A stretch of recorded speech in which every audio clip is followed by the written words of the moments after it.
जय श्री कृष्णा। राधे राधे। आज हम सुनेंगे पुरुषोत्तम मास कथा। अधिक मास कथा के 16वें अध्याय की कथाएं। बोलिए विष्णु भगवान की जय हो। श्री पुरुषोत्तम भगवान की जय हो। श्री नारायण जी की कहते हैं, हे महाप्रज्ञ, हे नारद जी, वाल्मीकि ऋषि ने जो परम अद्भुत चरित्र राजा धन्वा से कहा, वही मैं तुमसे कहता हूँ। ध्यान से सुनो। वाल्मीकि ऋषि बोले, हे राजन, हमारे वचन को सुनिए। गरुड़ जी ने केशव भगवान की आज्ञा से ब्राह्मण से कहा है, हे ब्राह्मण, तुमको 7 जन्म तक पुत्र का सुख नहीं है। यह जो श्री हरि भगवान ने कहा है, सो इस समय तुमको वैसा ही है। फिर भी कृपया से स्वामी की आज्ञा पाकर मैं तुम्हें पुत्र प्रदान करता हूँ। हे तपोधन, हमारे अंश से तुमको पुत्र होगा, जिस पुत्र से गौतमी के साथ तुम मनोरथ को प्राप्त करोगे, किंतु उस पुत्र से होने वाला दुख भी तुम लोगों को जरूर होगा। हे ब्राह्मण, तुम धन्य हो जो तुम्हारी बुद्धि हरि भगवान में हुई। हरि भक्ति सकाम हो या निष्काम हो, हरि भगवान को तो दोनों ही प्रिय हैं। मनुष्य का शरीर जल के बुलबुले के समान क्षण में नाश होने वाला है। उस शरीर को प्राप्त करके जो हृदय में श्री हरि भगवान के चरणों का चिंतन करता है, वह मनुष्य धन्य है। इस अत्यंत दुष्कर संसार में तारने वाले हरि भगवान के अलावा दूसरा कोई भी नहीं है। यह हरि भगवान की कृपा से मैंने तुम्हें पुत्र दिया है।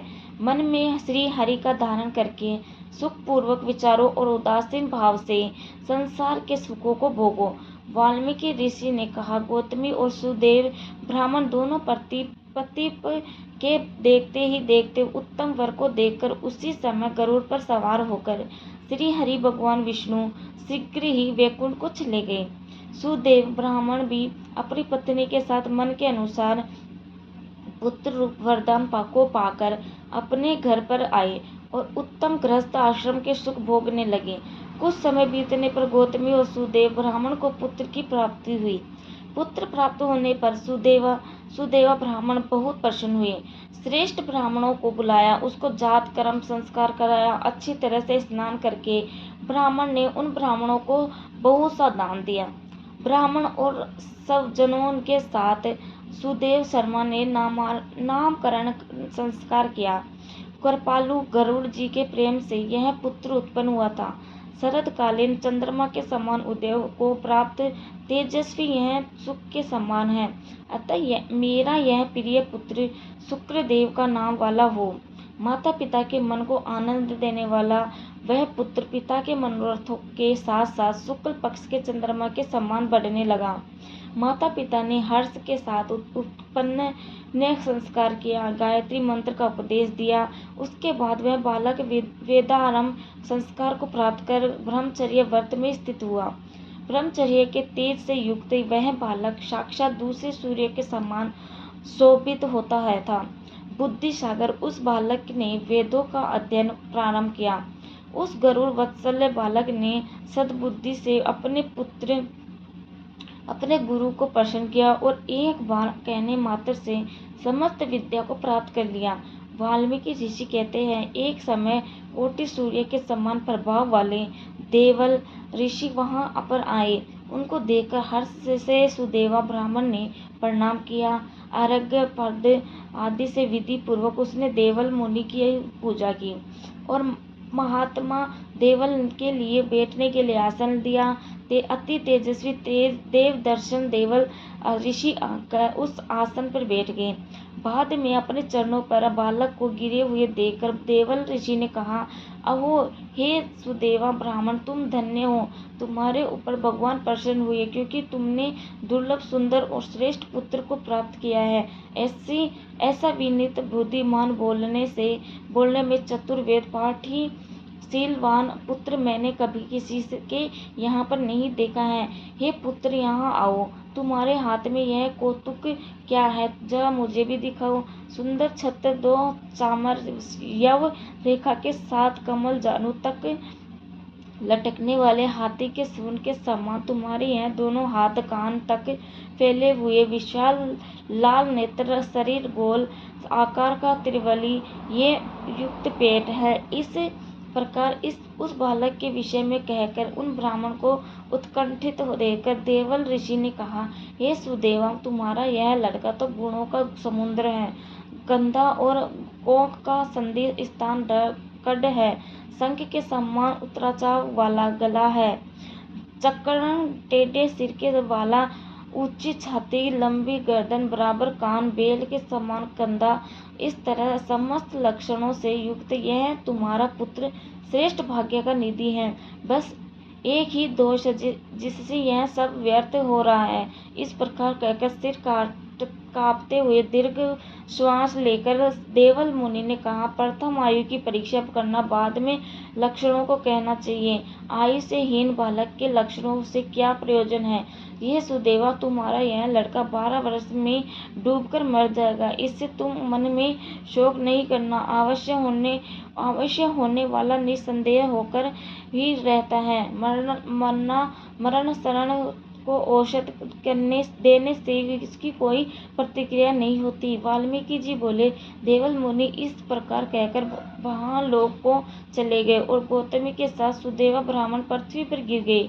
पृथ्वी पर पड़े हुए देवल ऋषि के कहे वचनों को याद करके चिरकाल तक विलाप करते रहे। बाद में उनकी स्त्री गौतमी धैर्य धारण करती हुई पुत्र को प्रकट हुई। देवल ऋषि की यह कहे वचनों को याद करके चिरकाल तक विलाप करते रहे। बाद में उनकी स्त्री गौतमी धैर्य धारण करती हुई पुत्र को अपनी गोद में लेकर प्रथम प्रेम से पुत्र का मुख चूमकर अपने पति से बोली, हे ब्राह्मण, होने वाले वस्तु में बैर नहीं करना चाहिए। जो नहीं होने वाला है वह नहीं होगा, और जो होने वाला है वह तो होकर ही रहेगा। क्या राजा नल, रामचंद्र और युधिष्ठिर दुख को प्राप्त नहीं हुए?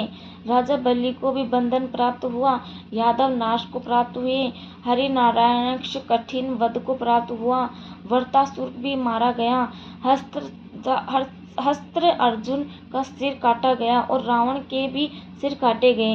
हे मुनि, भगवान रामचंद्र भी वन में जानकी के विरह को प्राप्त हुए। राज ऋषि परीक्षित भी ब्राह्मण से मृत्यु को प्राप्त हुए हैं। हे मुनीश्वर, इस प्रकार जो होने वाला है वह तो होकर ही रहता है। हे नाथ, उठिए और सनातन हरि भगवान का भजन करिए, जो समस्त जीवों के रक्षक है और मोक्ष पद को देने वाले हैं। वाल्मीकि जी बोले, इस प्रकार सुदेवा ब्राह्मण ने अपनी स्त्री गौतमी के वचनों को सुना और स्वस्थ होकर हृदय में श्री हरि भगवान के चरणों का ध्यान करें पुत्र से होने वाले शोक को वहीं पर त्याग दिया। आगे क्या हुआ इसका वर्णन अगले अध्याय में सुनेंगे। आज की कथा को यहीं पर विराम करते हैं। बोले विष्णु भगवान की जय हो, पुरुषोत्तम भगवान की जय हो। अब सुनते हैं तुलसी माता की कहानी। बोले तुलसी माता की जय हो। एक समय की बात है, एक बार एक राजा शाम के समय अपने बगीचे में बैठा था। तभी उसका एक मुसलमान नौकर किसी काम से बाहर वहां आग पर आ गया। राजा की दृष्टि उसके गले में पड़ी हुई तुलसी माला पर पड़ी। राजा बहुत हैरान हुआ। राजा और हैरानी में पूछने लगा, क्या बात है, क्या तुम हिंदू बन गए हो? तो वह कहने लगा, नहीं महाराज, मैं हिंदू नहीं बना हूँ, लेकिन आप ऐसा क्यों पूछ रहे हो? राजा कहने लगा, तुम्हारे गले में तुलसी माला देखी है, अगर तुम हिंदू नहीं हो तो गले में तुलसी माला क्यों डाल रखी है? तब वह कहने लगा, राजा साहब, तुलसी की माला की बड़ी महिमा है, इसीलिए तुलसी माला अपने गले में पहन रखी है। राजा पूछने लगा, ऐसी क्या महिमा है तुलसी माला की, मुझे भी बताओ। तब वह बोला, राजा साहब, मैं आपको एक सत्य घटना सुनाता हूँ। एक बार मैं अपने ननिहाल जा रहा था। सूरज ढलने को था। इतने में मुझे 2 छाया पुरुष दिखाई दिए, जिनको हिंदू लोग यमदूत बोलते हैं। उनकी बड़ी डरावनी आकृति थी। पहले तो मैं घबरा गया, फिर मैं उससे कहने लगे, तुम डरो मत, अभी तुम्हारी मृत्यु का समय नहीं आया है, यहाँ पर तो हम किसी और इंतजार कर रहे हैं। तब मैंने हैरानी से पूछा, आप किसका इंतजार कर रहे हो? तो वो बोले, अभी एक युवक किसान बैलगाड़ी भगाते भगाते यहाँ पर आएगा और यह जो गड्ढा यहाँ पर है, इसमें उसकी बैलगाड़ी का पहिया फंस जाएगा और बैलों के कंधे पर रखा हुआ जुआ टूट जाएगा। बैलों को प्रेरित करके हम उद्दंड बना देंगे और उसमें से जो दाएं की तरफ का बैल होगा वह विशेष उद्दंड होकर युवक किसान के पेट में अपना सिर घुसा देगा और उसी से उसकी मृत्यु हो जाएगी। हम उनकी जीवात्मा आत्मा को लेने आए हैं, तुम मुझसे मत डरो। राजा साहब, तब मैंने यमदूतों के हाथ जोड़कर प्रार्थना की और कहा, इस घटना को देखना चाहता हूँ, आप इस घटना को देखने की इजाज़त मुझे दे दो। तब उन्होंने कहा, अच्छा ठीक है, अगर तुम्हें देखना है तो देखो, यहाँ से पीछे हट जाओ। तब मैं दूर एक पेड़ के पीछे खड़ा हो गया। थोड़ी देर के बाद सचमुच उस कच्चे रास्ते से एक बैलगाड़ी दौड़ती हुई आई। जैसे उन्होंने कहा था बिल्कुल वैसा ही बैलगाड़ी को झटका लगा और बैलगाड़ी का पहिया गड्ढे में फंस गया। बैलगाड़ी का पहिया गड्ढे में फंसते ही बैलों के ऊपर खड़ा हुआ जुआ टूट गया। बैल उत्तेजित हो गए और वह किसान उन पर नियंत्रण पाने में असफल हो गया। वे बैल उसे खींचते खींचते बहुत दूर ले गए और फिर उसके पेट में अपने सींग घुसा दिए। राजा ने पूछा, आगे क्या हुआ? आगे की बात भी बताओ। तब वह कहने लगा, महाराज, उसकी मृत्यु हो गई। उसके बाद मैं पेड़ से बाहर आया और यमदूतों से पूछने लगा, इसकी जीवित आत्मा कहाँ है? कैसी है? कैसी दिखती है? मैंने तो उसे नहीं देखा। तब वे दूत कहने लगे, इसकी जीवित आत्मा हमारे हाथ नहीं आई। मृत्यु तो इसकी जैसे होनी थी वैसे हुई, परंतु वहाँ पर जहाँ पर की तुलसी का पौधा लगा था और जहाँ पर श्री तुलसी जी का पौधा होता है, वहाँ पर मृत्यु होने पर जीव भगवान श्री हरि के धाम को चला जाता है। श्री हरि के पार्षद उसे आकर ले जाते हैं। बस राजन, यह घटना मेरे मन में बैठ गई। मरने के बाद मैं स्वर्ग जाऊंगा या नरक जाऊंगा यह तो मुझे नहीं पता है, लेकिन मैं तुलसी माला को तो पहन ही सकता हूँ। तो हो सकता है मुझे भी भगवान नारायण के धाम जाने का मौका मिल जाए। बस तभी से मैं तुलसी माला को पहनने लगा हूँ। ऐसी ही महिमा है तुलसी माता की। तुलसी माता का पौधा जहाँ लगा हो वहाँ मृत्यु होने से जीव श्री हरि के धाम में चला जाता है। तो कोई भी तुलसी माता की रोज पूजा करता है, जल से सींचता है, तुलसी माता की परिक्रमा करता है, कथा कहानी सुनता है, तुलसी माता की आराधना करता है, उसके पुण्य फल का तो वर्णन ही नहीं किया जा सकता। बोलिए तुलसी माता की जय हो। अब सुनते हैं पुरुषोत्तम मास क्षेत्र महात्म के आगे की कथा। बोलिए श्री विष्णु भगवान की जय हो। पुरुषोत्तम भगवान की जय हो। मुनियों ने पूछा, हे महर्षि, उस क्षेत्र में भगवान नरसिंह के स्थापित हो जाने पर राजा इंद्रदम्न ने आगे क्या किया, यह भी हमें विस्तार से बताइए। जब जैमिनी जी बोले, राजा ने सर्वप्रथम इंद्र आदि देवताओं का आह्वान किया। 6 अंग पद और कर्म सहित चारों वेद के विधान सहस्त्रों ऋषियों, मुनियों और ब्राह्मणों को निमंत्रित किया, जो यज्ञ विद्या में कुशल और मीमांसा शास्त्र में परिष्णत थे। सदाचारी, शुद्धकालीन और सत्यवादी वैष्णवों को भी आदर पूर्वक निमंत्रण किया गया। राजा का सभा भवन पत्थर का बना हुआ था। उसकी ऊंचाई बहुत अधिक थी। वह चूने से लेपा हुआ था। उसका विस्तार लगभग 2 कोष्ठ का था। उसमें नीचे की भूमि कई रत्नों में मंडी गई थी, कहीं पर सोने से, कहीं सकीप मणि से और कहीं पर चांदी से। उस भवन के चारों ओर सुखपूर्वक उतरने के लिए सैकड़ों सीढ़ियां बनी हुई थी। शुभ दिन और शुभ नक्षत्र में सब सदा की बैठक बुलाकर राजा ने सबको आसन दिया। जब सभी लोग यथा योग्य स्थान पर सुख से बैठ गए, तब राजा ने अपने पुरोहित के साथ उपस्थित होकर देवताओं, ऋषियों और राजाओं के बीच में रत्न सिंहासन पर बैठे हुए शशीपति इंद्र का दिव्य माला, चंद्र, वस्त्र और आसन आदि के द्वारा सबसे पहले पूजन किया। उसके बाद वैष्णवों की पूजा की। फिर नारद जी और पुरोहित सहित उन्होंने इंद्र देव से कहा, हे देवेश्वर, मैं अश्वमेघ यह यज्ञ द्वारा यज्ञ पुरुष भगवान विष्णु का पूजन करूंगा। इसके लिए आप मुझे आज्ञा दें। जब तक मेरे 1000 यज्ञ पूर्ण न हो जाएं, तब तक देवताओं सहित आप इस सभा भवन में निवास न करें।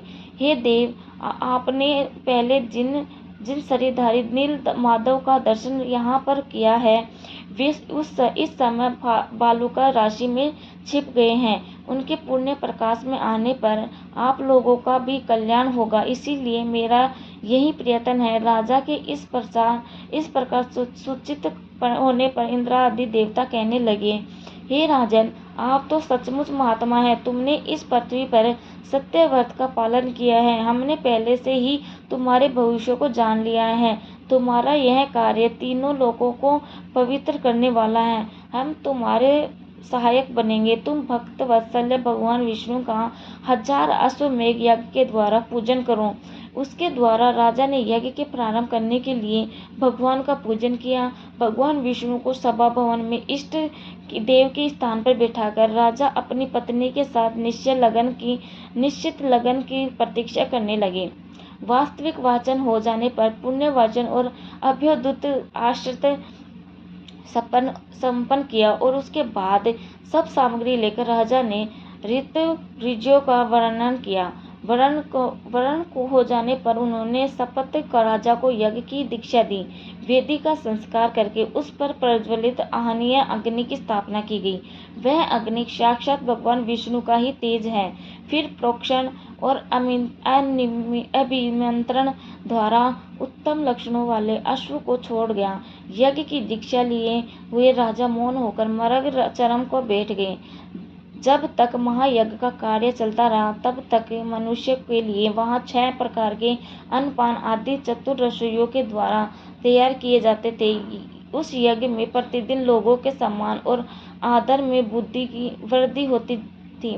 साथ ही नृत्य नए नए भोज्य पदार्थ एक दूसरे बढ़कर एक प्रस्तुत किए जाते थे। वहाँ सर्वत्र प्रयत्न कर लोगों का आदर सम्मान किया जाता था और आग्रह पूर्वक भोजन कराया जाता था। वहाँ किसी को किसी भी कार्य के लिए याचना नहीं करनी पड़ती थी और कोई भी विमुख होकर भी नहीं लौटता था। महाराज के महल सब मनुष्य के लिए अपने घर के समान हो गए थे। भगवान विष्णु की प्रसन्नता के लिए किए जाने वाले उस यज्ञ अनुष्ठान में कुशल और सदाचार विभूषित विद्वान कार्य कर रहे थे।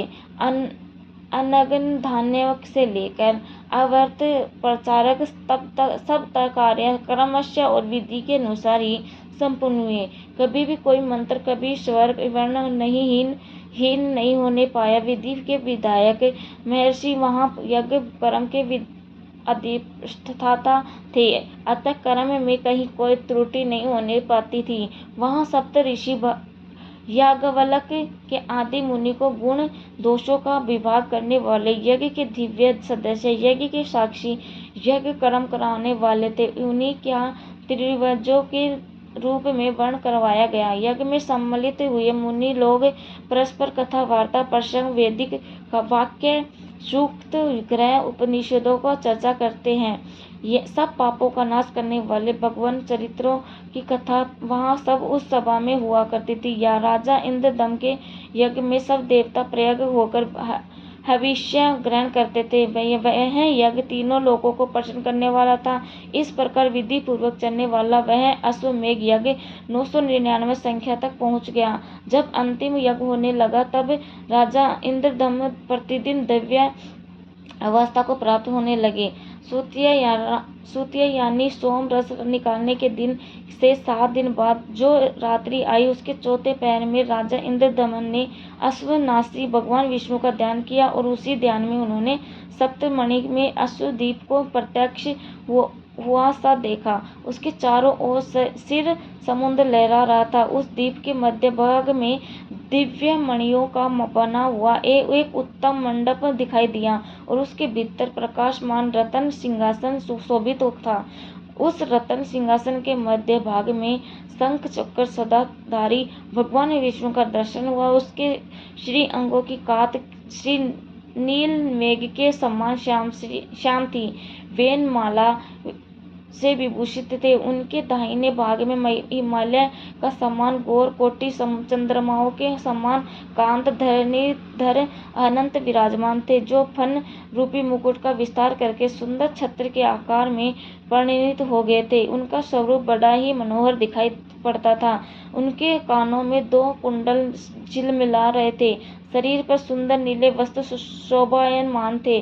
भगवान के वाम भाग में शुभ लक्षणों से संपन्न भागवती लक्ष्मी विराजमान थी। उनके हाथों में वर और अभय की मुद्रा थी और कमल सुशोभित थे। उनके शरीर की कांत कुमकुम कुमकुम के समान थी। नेत्र बड़े ही सुंदर लग रहे थे। वे कमल के आसन पर बैठे हुए थी।